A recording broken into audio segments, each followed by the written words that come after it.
So if you touch, really, it shouldn't be thank you. It should be touching base 7 times before you ask them for another gift, and keep in touch with them. Don't let them fall off the radar, because something costs.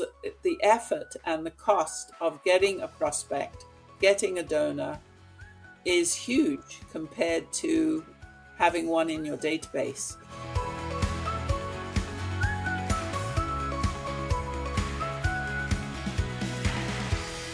I'm very excited to have you, Annie Barb. You know, I was, how old was I? I think I was 24 when you invited me to volunteer, and that was through almost 30 years ago now. Wow. So Yeah.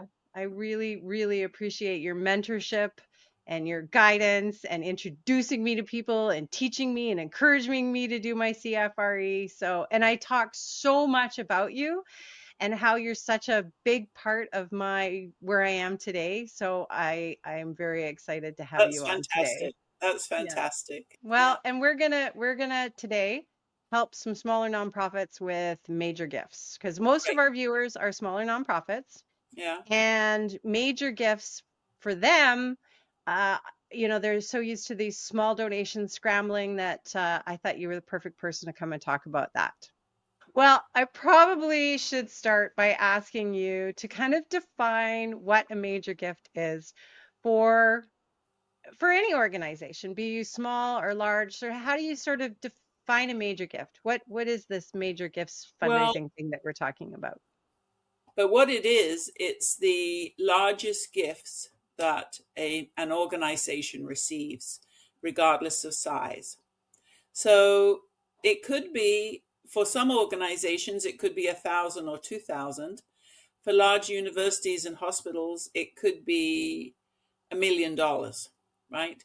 But um, it is the amount, the largest amount that an organization would receive.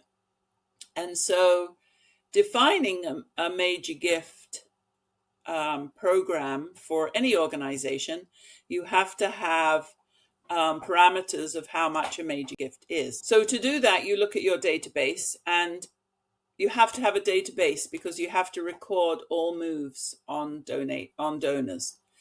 And so you go to your database and you look at the top 5 or top 10, or in some cases top 20 gifts that you have received, and you take the average of the largest gifts, and it gives you at least a guideline of where your major gift program should start. So it could start at 1,000 or it could start at 2,000, but it it gives you an idea of where to start. Before starting a major gifts campaign, there's certain things that we have to have in place before we move forward. We have to have the resources to be able to support a major gifts campaign. So we have to have a major gifts officer, maybe, or or maybe a person within your organization who is able to dedicate time to the major gifts process, because it's not quick and dirty. So before we start a campaign, we have to have certain things in place. Resources are one. A budget. So you have to have a budget for staff. So it could be hiring a new person to do this. And you have to have a database. So that's maybe costing something. You have to have a budget and include that in your budget. You have to create a case for support and a major gifts plan.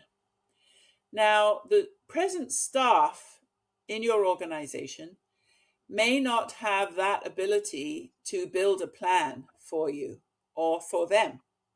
And so one of the things that I think is really important is having a good solid plan. And you may have to hire a fundraising consultant to come and write that plan for you. It's it's a it's a process that one has to be patient to reap the benefits at the end. So we need to have a database. We need to have somebody dedicated to raising funds. You may call them a major gifts officer. We don't want the executive director to be doing it off the side of their desk, because that doesn't work. They've got other responsibilities of running the organization. So we have to have somebody dedicated. But we certainly need to involve everybody in the organization. They have to be aware that we're moving into a major gifts campaign or major gifts cycle. And that so the executive director needs to be on board, as well as the board. Right? The board of the organization has to be involved. And my recommendation is that each board member give, because if you're out in the field and a prospect asks you, well, does your board of directors support your organization? You want to be able to say 100% the board supports us. And so also you can identify on the board a few people who may be able to help you with the major gifts ask. And first of all, they may have a network of people that you can ask them for, a network of people who may be willing to give to the organization, or at least a prospect that you can cultivate. So board members are really important. They need to be on board. They need to know the programs and services that you offer so they can talk about it within their network and the community network, right? The community needs to know what you do and how good you are at doing it, and the great results of the programs and services that you offer. Well, why don't we start by talking about sort of what the steps are and what this whole kind of gift cycle looks like? Oh, the gift cycle is, well, yes, the identification, cultivation, solicitation, and stewardship is the gift cycle. So the first one is identification. You have to identify your prospects, your suspects, your prospects, and hopefully turn them into donors. So major gift giving and finding out who in your database may be a good prospect for major gift giving is to mine your database. So you have to look at the donors that you already have, because it's quite expensive to go out and find new donors, to find new prospects. So you want to use the donors that you already have to build on them, to build relationships, to know your donors. It's really important to know your donors. So you've got your largest donors, which maybe give a one-time gift, or you have your loyal donors who give regularly. They could give $20 a month or $20 a year, but they give it over several years.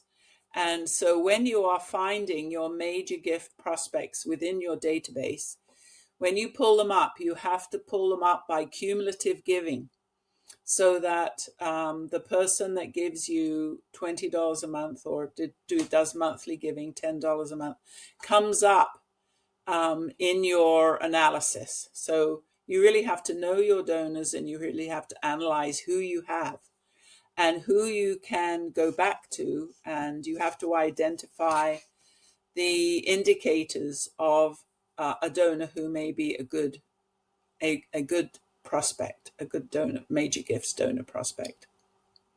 So that's the loyal donors as opposed to the largest donor. Major gifts are at the top of the giving pyramid. If you don't know about the giving pyramid, it was brought about by Hank Rosso, who was a guru in fundraising, and you should get his book. But it's actually a pyramid. So at the bottom of the pyramid are the one-time donors that you get from door to door, for instance, which we don't do very much anymore, I don't believe. But when I was active in fundraising, we used to do door-to-door fundraising, or we would do a letter campaign, so direct mail, that kind of thing. So those are the first time donors. And then you can upgrade those donors. If you are sending out another letter, you thank them for their previous gift of $50, and you ask them if they would like now to give $75 this year or $100 this year. So you try and upgrade them each time you correspond. And then you've got your list of major gift people. That's the next step up the pyramid. And then you have the capital donor. And a capital donor is if you're in a capital campaign, and they may give you, if you're lucky, 500,000 or something like that. But it's a one-time large capital donation. And then at the top of the pyramid are your planned gifts. And your planned gifts should be included in your major gift fundraising program. So it's important to identify all those major gifts that you want to work with and take the top 10% or the top 20% and work with them and really know who they are. So you have to have a database because you have to record every move. They call them moves. That you have with a donor, whether it be a thank you letter, whether it be a coffee, or a tour of your facility, and you can put reminders in there. You can put reminder in. Maybe you've built a relationship with somebody in their organization, or you can record their birthday or things like that. So yeah, you have to do that and it reminds you, and then depending on what kind of database you have, and there's a variety of them, and they can be expensive, but they don't have to be. You can start off with a smaller database. Yeah, there's so many out there right now that actually this is probably a really great time to do a quick shout out to our sponsor, Click and Pledge. Hang tight, just a quick moment to thank our sponsors, Click and Pledge, because they get nonprofit fundraising. So whether you're hosting a Zoom event with their innovative Give Event feature, launching a peer-to-peer campaign, or setting up your donor-friendly pages, Click and Pledge makes it easy to handle and all without the headaches. It is the all-in-one fundraising platform. And here's what I love. Transparent pricing, 48-hour payouts, seamless Salesforce integration, all backed by top-notch security. It's the platform I trust, and it makes my life so much easier. So check them out and see how Click and Pledge can transform your fundraising. All right, back to the video. Okay, so we've talked about before the campaign, we've talked about researching prospective donors. So once you identified a prospect, how do you begin to nurture that relationship? You have to cultivate them.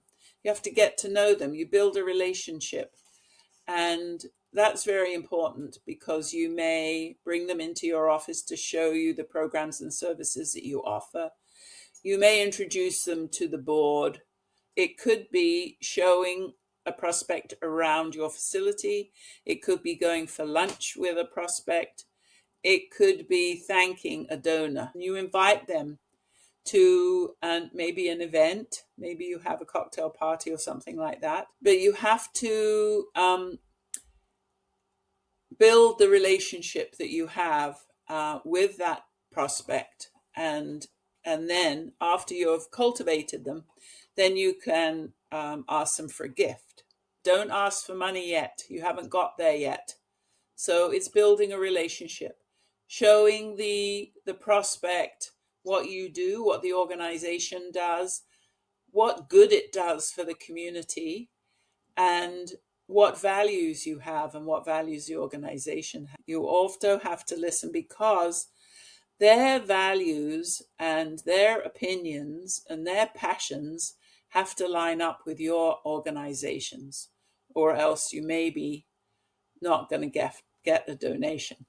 So they maybe need to talk to you about what they see, how they see things happen.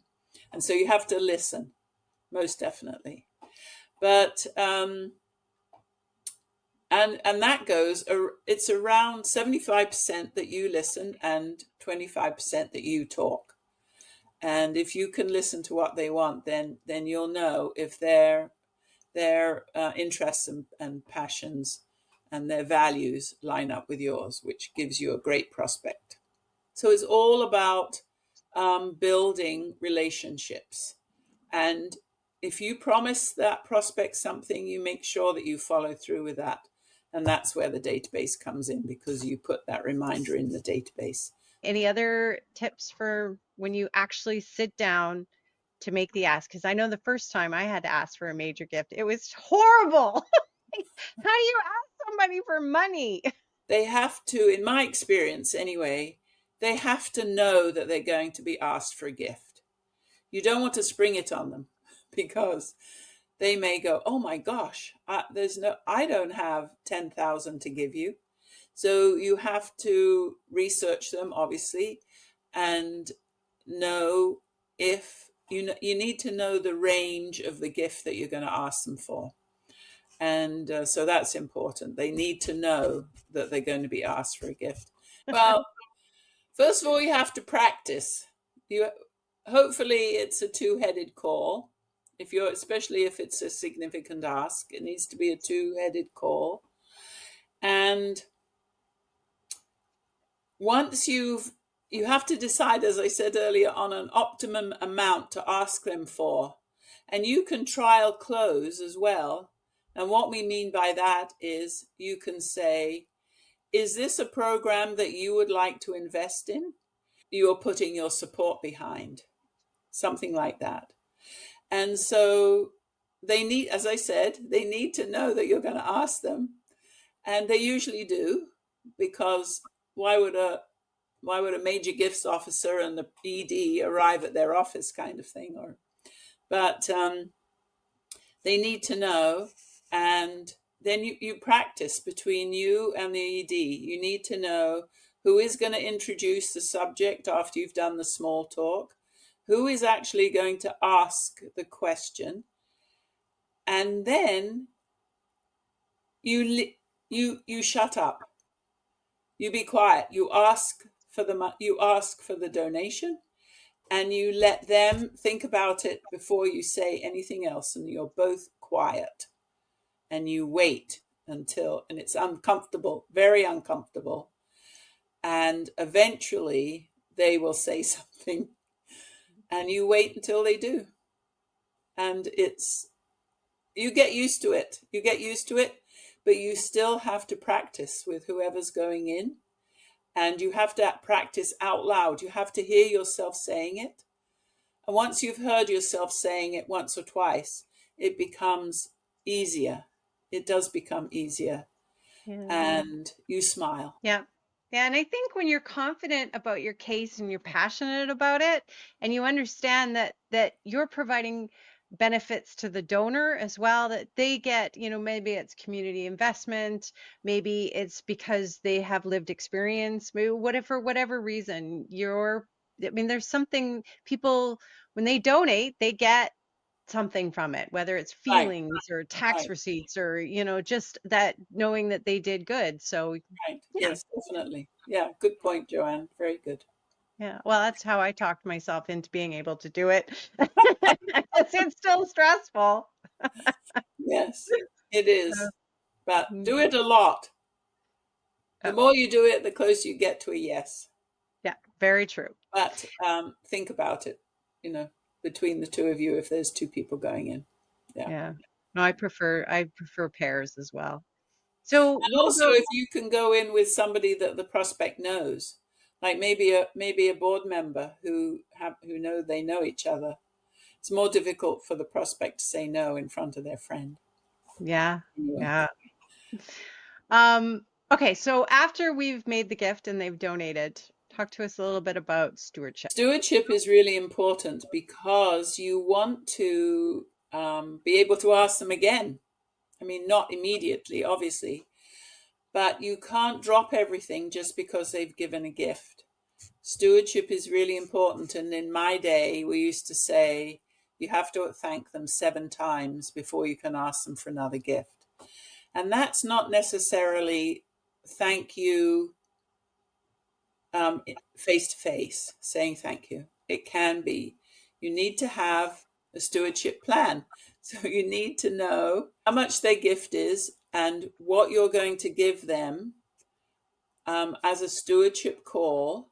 So, for instance, if they were giving $10, you send them a tax receipt and you send them a thank you letter.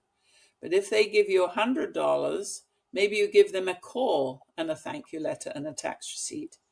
But if they give you 100,000, then the executive director should give them a call and get all those other things as well. So thanking them 7 times doesn't necessarily mean face to face. It means a thank you letter, a tax receipt.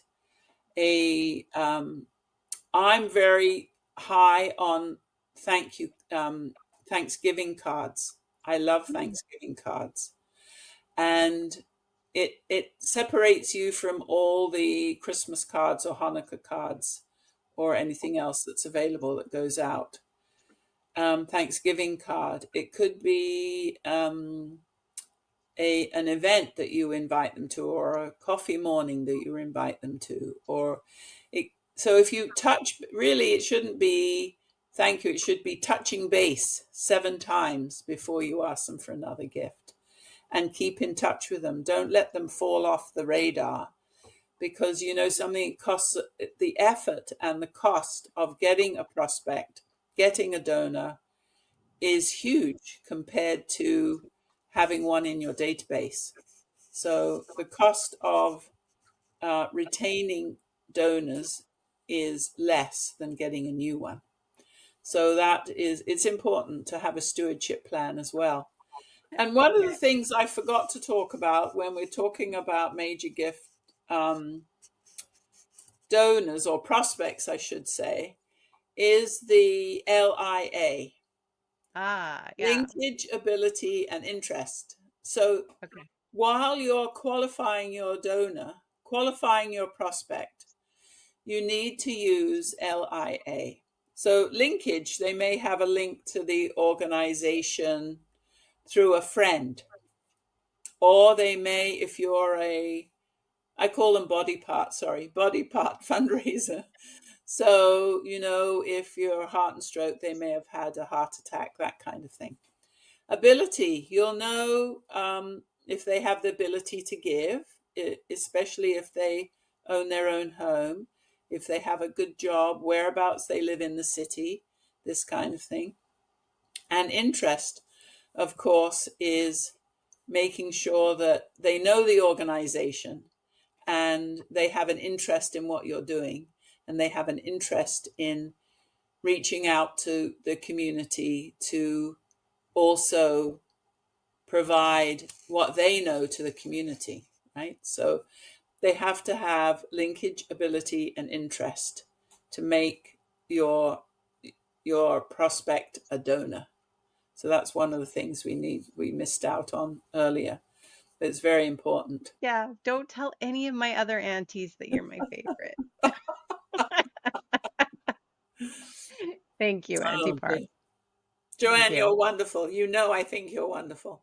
And you're beautiful. And you get better with age. Thank you.